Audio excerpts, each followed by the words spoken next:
नगरपंचायतींचा आढावा कार्यक्रमांतर्गत बेसा पिपळा नगरपंचायतीचा आढावा. शिक्षण, क्रीडा आणि सांस्कृतिक कार्यक्रमांवर आमचे विशेष लक्ष आहे. नरेश भुयर. उपाध्यक्ष नरेश रामभाऊ भुयर यांनी अनेक मुद्द्यांवर खुलेपणाने चर्चा केली. सकल समाचारच्या नगरपंचायतींचा आढावा या नवीन कार्यक्रमांतर्गत आम्ही नागपूर शहरालगतच्या बेसा पिपळा नगरपंचायतीला भेट दिली आणि या नगरपंचायत परिसराच्या विकास, शिक्षण, क्रीडा आणि सांस्कृतिक कार्यक्रमांसंदर्भात नगरपंचायतीच्या काय योजना आहेत हे जाणून घेण्याचा प्रयत्न केला. या विषयावर आम्ही बेसा पिपळा नगरपंचायतीचे उपाध्यक्ष नरेश रामभाऊ भुयर यांच्याशी संवाद साधला. पाहूया ही रिपोर्ट. नमस्कार, मी नरेश रामभाऊ भुयर, उपनगराध्यक्ष बेसा पिपळा, सोबत सभापती शिक्षण, नियोजन, क्रीडा व सांस्कृतिक. मागच्या 3 वर्षा अगोदर इथे ग्रामपंचायत होती, त्याच्यामुळं अपुरा निधीमुळे कामं बरे संथ गती नव्हती. पण नगरपंचायतची स्थापना झाल्यानंतर माननीय बावनकुळे साहेबांच्या माध्यमातून बराचसा निधी इथे आला आणि बरेचसे अनडेव्हलप जे लेआउट होते ते सुद्धा आता डेव्हलप करण्यात आले. रस्ते, पाणी, वीज हे सगळे लेआउट आता सगळ्या पद्धतीनं विकसित करण्यासाठी भरपूर निधी आल्यामुळे विकास करू शकलो तिथला. आता इथल्या वाढती लोकसंख्येच्या दृष्टीनं येथील रस्त्यांना मोकळा श्वास घेण्यासाठी आम्ही अतिक्रमण मुक्त करून रस्ते थोडे ब्रॉड मोठे करतोय आणि त्या माध्यमातून जो होत असलेला वाहतूक कोंडी वगैरे याच्यापासून लवकर सुटका मिळेल आणि चौक, बेसा चौक हा मोठ्या प्रमाणात चांगल्या पद्धतीने सौंदर्यीकरण करून त्याला सुद्धा विकसित करत आहोत. सोबत नाल्यांना सुद्धा संरक्षण भिंतीसाठी शासनाकडे प्रस्तावित आहेत. शासनाने जर प्रस्ताव निधी मिळाला की त्या नाल्यांना सुद्धा संरक्षण भिंत करून पावसाळ्यात होणारा जो त्रास आहे, नागरिकांना होणारे जे हाल आहे ते सुद्धा कमी होईल. मागील 3 वर्षात प्रशासकाच्या माध्यमातून जो वसुंधराच्या जो काम केले गेलेलं आहे ते चांगल्या पद्धतीनं इथे काम झालेलं आहे. राज्य शासनाचा 12वा क्रमांकावर येऊन 1 करोडचा एक पुरस्कार आमच्या नगरपंचायतनं पटकावला आणि त्यात आता आम्ही पहिला नंबर कसा घेता येईल याच्यासाठी यावेळेस आता प्रयत्न करतोय आणि त्या माध्यमातून कामं सुद्धा सुरू झालेले आहे. स्वच्छतेविषयी खूप मोठा प्रोग्राम वसुंधराच्या माध्यमातून राबवला जातं. शाळेत जाऊन अवेअरनेस, गल्लीबोळात जाऊन लोकांना कन्व्हिन्स करणं, वसुंधरेच्या माध्यमातून काही झाडं लावणं, काही उपयोगाची झाडं लावणं हे सुद्धा कार्य प्रगतीपथावर चालू आहे आता. नाही, आम्ही त्या माध्यमातून नागरिकांना तसे आवाहन केलं की ओला आणि सुका कचरा घरीच आपण वेगळा करा. तशी गाडी आली त्या पद्धतीनं ते लोक सुद्धा आता प्रतिसाद देत आहेत चांगल्या पद्धतीनं. कारण NGOच्या माध्यमातून सुद्धा आम्ही घरोघरी त्यांना तो अवेअरनेस दिलेला आहे. त्याच्यामुळं चांगल्या पद्धतीनं तिथं होत आहे आणि बाकी शौचालय वगैरे आम्ही पिपळ्यामध्ये जुनाच असल्यामुळे आपण शौचालयाची स्वच्छतेचंही ते काम करत आहोत. काही ठिकाणी आता नवीन प्रस्तावित अजून शौचालय तयार करत आहोत आणि जिथे वर्दळीचं ठिकाण आहे तिथं जागा उपलब्ध झाल्यास आम्ही तिथं पण सुद्धा स्त्रियांसाठी सुद्धा चांगल्या पद्धतीनं शौचालय असावे, सुसज्ज असावे याच्यासाठी आमचे प्रयत्न चालू आहे. स्मार्ट शौचालयाचंही सुद्धा प्रस्तावित आहे.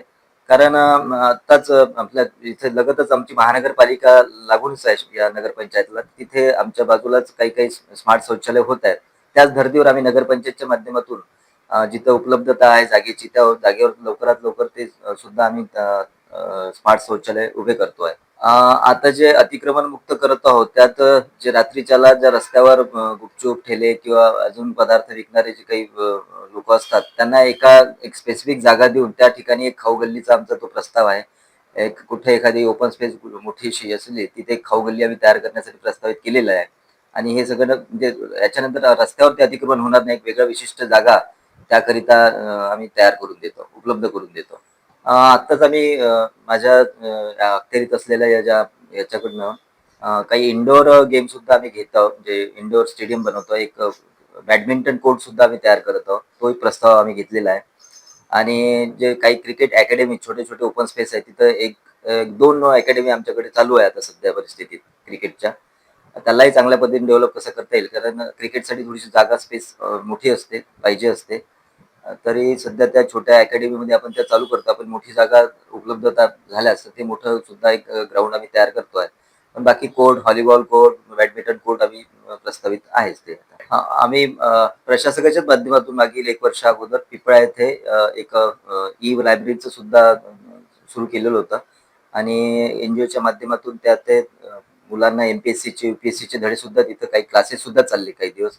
आणि आता माझ्या शिक्षण विभागाच्या माध्यमातून मी ज्या जिल्हा परिषदच्या ज्या शाळा आहेत, आमच्या 4 गावामध्ये ज्या 4 शाळा आहेत प्रायमरी, त्यांना चांगल्या पद्धतीने विकसित करून त्याला इंग्रजी माध्यमाची जोड देऊन गरीब विद्यार्थी पालकांना त्या विद्यार्थ्यांना शिकता येईल मोफत. आम्ही त्या पद्धतीने प्रस्ताव तयार केलेला आहे आणि एक नगरपंचायतची इंग्रजी माध्यमाची शाळा बेसा पब्लिक स्कूल म्हणून लवकरच आम्ही शासनाकडे प्रस्ताव पाठवलेला आहे. तो प्रस्तावाला मंजुरी झाली की ते येणाऱ्या सत्रात किंवा पुढच्या सत्रात आम्ही एक बेसा पिपला पब्लिक स्कूल म्हणून आम्ही चालू करतोय. आता काही 1-2 गार्डन आमचे तयार झालेले मोठ्या प्रमाणात, जे NMRDच्या माध्यमातून काही जागा रिझर्व्ह ज्या होत्या त्यांच्या मॅपनुसार त्या तिथे आम्ही डेव्हलपमेंट केलं. जसं पिपळाला एक मोठं गार्डन तयार झालेलं आहे. लवकरच माननीय पालकमंत्री यांच्या हस्ते ते लोकार्पण सुद्धा त्या गार्डनचं होणार आहे. आणि नुकतंच आम्हाला शासनाकडून 1 करोडचा एक निधी नमो उद्यान म्हणून, नमो गार्डन म्हणून आम्हाला मिळालेला आहे. ते बेसामध्ये आम्ही त्या भागात त्याचंही काम आता चालू होतंय काही दिवसातच.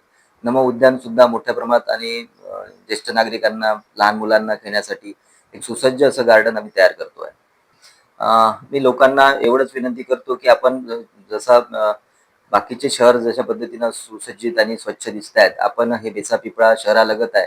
शहराच्या दिमाखानं आपण सुद्धा मोठ्या संख्येनं आपण उभं राहायचं आहे आणि शहराच्या दिमाखात आपलं शहर बेसा पिपळा कसं सुंदर स्वच्छ होईल, यासाठी सर्वांनी सर्वतोपरी प्रयत्न करणे गरजेचं आहे. तुमची साथ आणि तुमचा आत्मविश्वास तुमचा आमच्यासोबत असला, तर आम्ही निश्चितच बेसा पिपळाला एक सुंदर आणि स्वच्छ असं शहर या महाराष्ट्रात करून दाखवू अशी आमचा मानस आहे. सकल समाचारसाठी मुकुंद चौरसिया, बेसा पिपला, जिल्हा नागपूर.